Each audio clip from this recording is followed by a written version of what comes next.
Good evening, or whenever you're looking at this.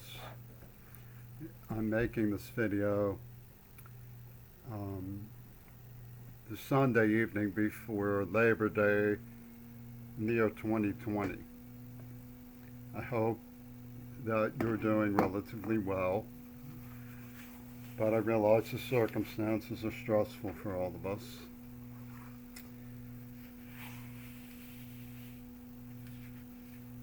I was never at ease in politics with anything other than editorial journalism. My father was a very distinguished man from the Navy in World War II who went into education. He wasn't shy of political views. He just thought that educational practices were in the most firm American interest. And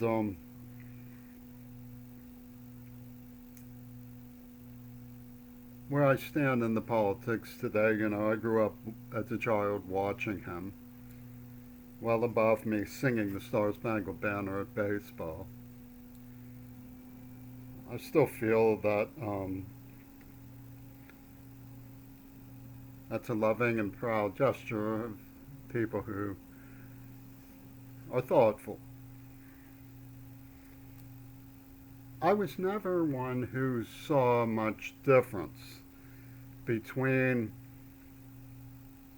the Ku Klux Klan gangsterism that was clear in the film I saw as a child starring Sidney Poitier called In the Heat of the Night. Not everybody has seen that, read the book. Maybe they've picked up on the television show in later years by that name, but by that time, the time it became a television show, it was about race having healed in police services. In the movie, it was about an unwanted black investigator passing through town who got hold of the topic of a murder that he was trying to solve. I didn't see much difference between the Ku Klux Klan gangsterism in the heat of the night and the Ronald Reagan mentality. True, he was evoking national security, not council interests, not white citizen council interests, but it didn't seem to me all that different in its pig-headedness and its intimidation, or in its cock and bull sympathies. Now, of course, there were massacres in Central America, and he was refusing to ban nuclear testing, all of which added tremendous gravity to this bigoted mentality that he had long promoted. I was a Kennedy man, a child, who remembered Kennedy when he was alive. It had a great effect on me to be able to have intellectual contact with such a living agency, such a person. JFK's 1960 campaign slogan was "A Time for Greatness." I'd like to think that it came from the title of my favorite book, A Time for Greatness by Herbert Agar, who was the editor of the Southern Review, which is a polemic about America's decision to stop the Axis. If you've ever encountered the table talks of the Axis leader from Germany, you realize that he refuted the grand vision of Western philosophical idealism. His case was for barbarism. For years I have explored the loss of our government's vision from the era of FDR and the loss in my infancy of our young, heroic, knowledgeable, wise, outspoken leader. Slowly I began to realize that there was probably an underlying Texas school book that doubles the refrain of refuting our society's premises.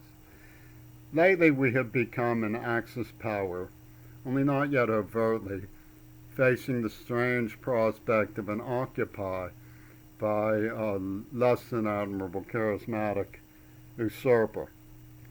Trying to understand has taken work. I was born in 1960 and saw the 60s and 70s as a youngster. I came to understand both the sway held over the young by intoxicants and the backlash.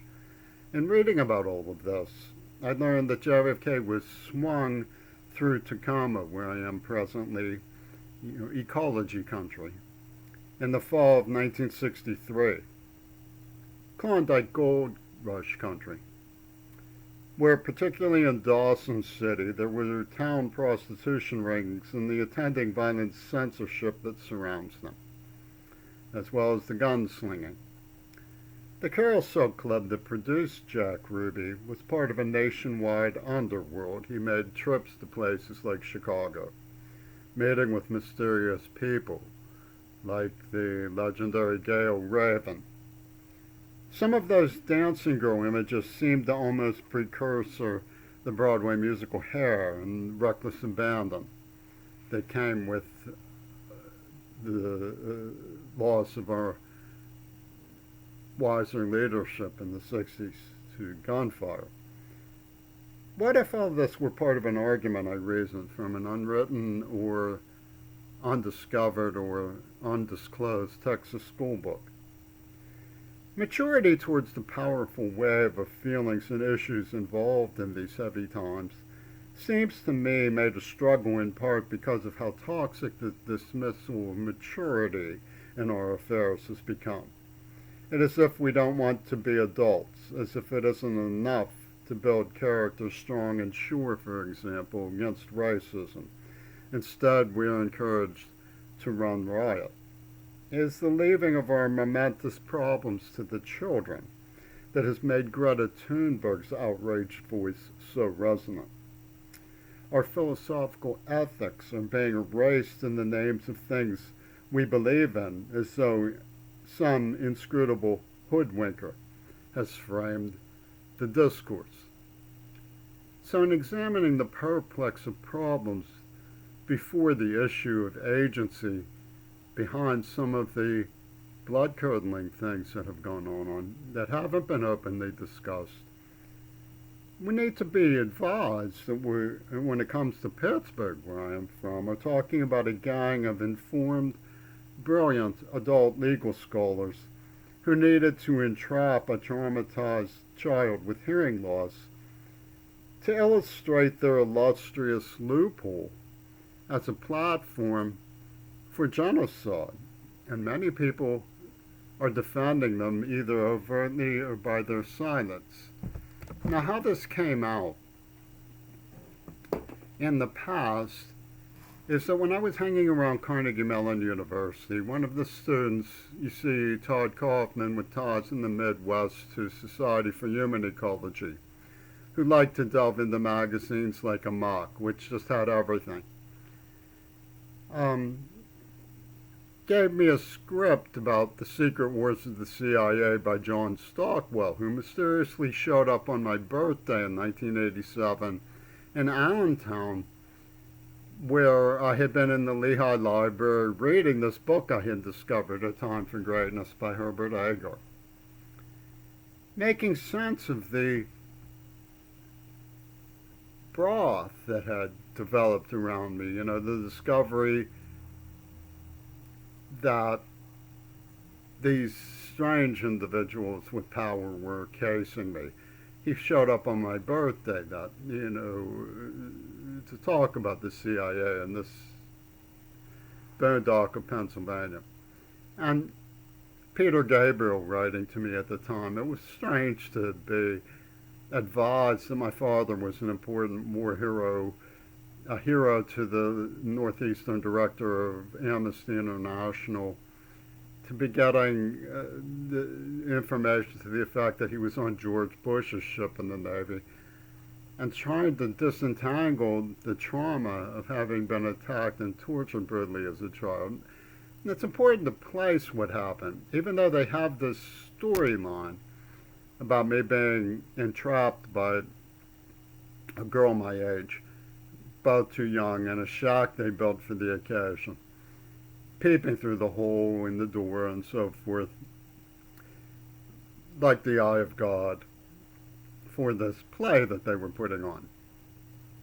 Um, is that I was hit from in the head blindside, walking to school by armed men as a child. And this isn't exactly the duel that they make it out to be. A duel is when two full-grown men agree. I mean, it's illegal to do duels, but they face off in the Old West, supposedly. I guess they really did this. Honor slap somebody with their gloves. And they agreed to duke it out. Where is a child walking to school being hit from the head? It's like being shot. How is that a duel? Making sense of the criminally insane being empowered this way, and the preference for arguments favoring the criminally insane is a very difficult game theory.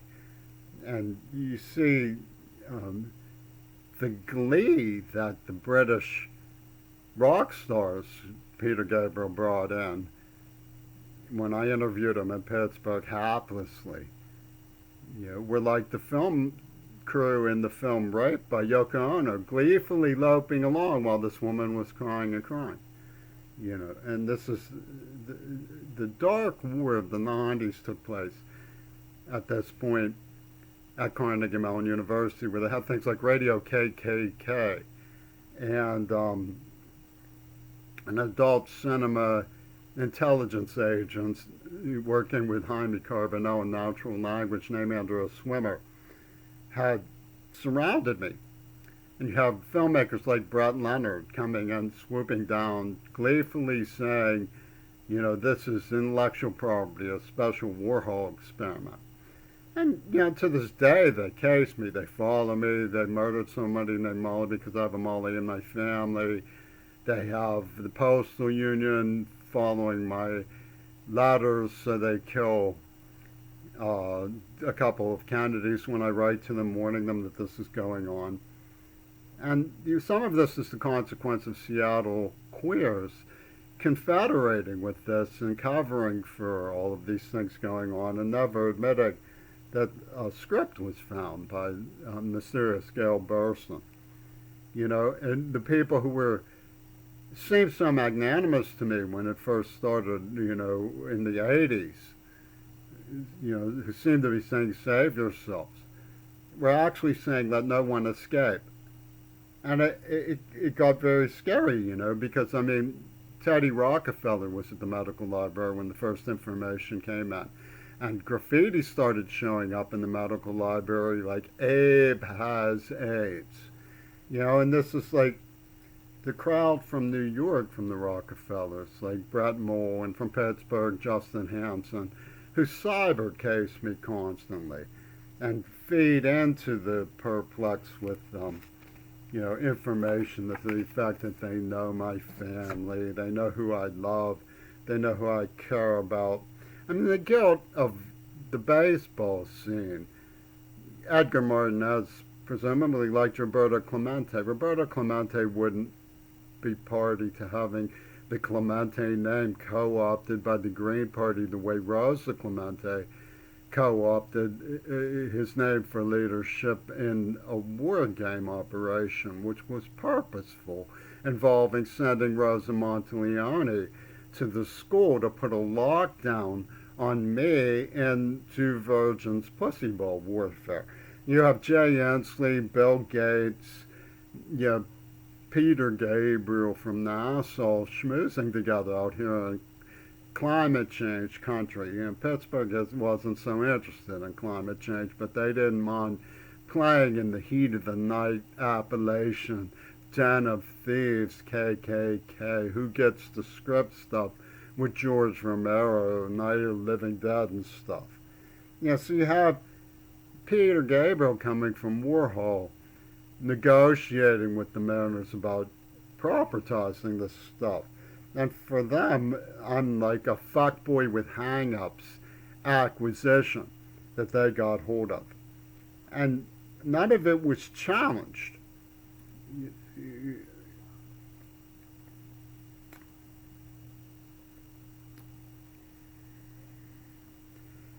At the time, it was not challenged. Anyway, But after a while, some things began to slip through that allows you to upload old materials that show the true authorship of what happened. That Lennon faked his death with Pentagon Disney, we now see. So all of the hubbubaloo about could have saved John Lennon, which I knew nothing about, it was just a projection screen or stuff, was literally just a projection screen. And, you know, they're observing how resistance to these ideas might operate in the distant future where people look back through the lens of South African Secret Service, sci-fi, cyberpunk stuff like Moxieland, which gives some indication of the dark war that took place in the 90s and how we might learn to deal with it, you know, as young people, you know, the Greta Thunberg orthodoxy might say, well, that's the older generation, that's over and done with, you know.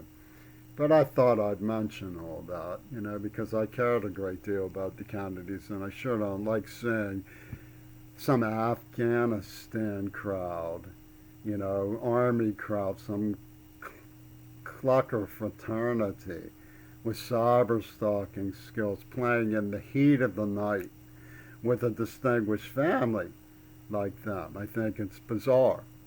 And this weirdo in office, I think we should toss him. I don't think we should re-elect such a stranger and improperly appraised individual to the highest office in the United States of America.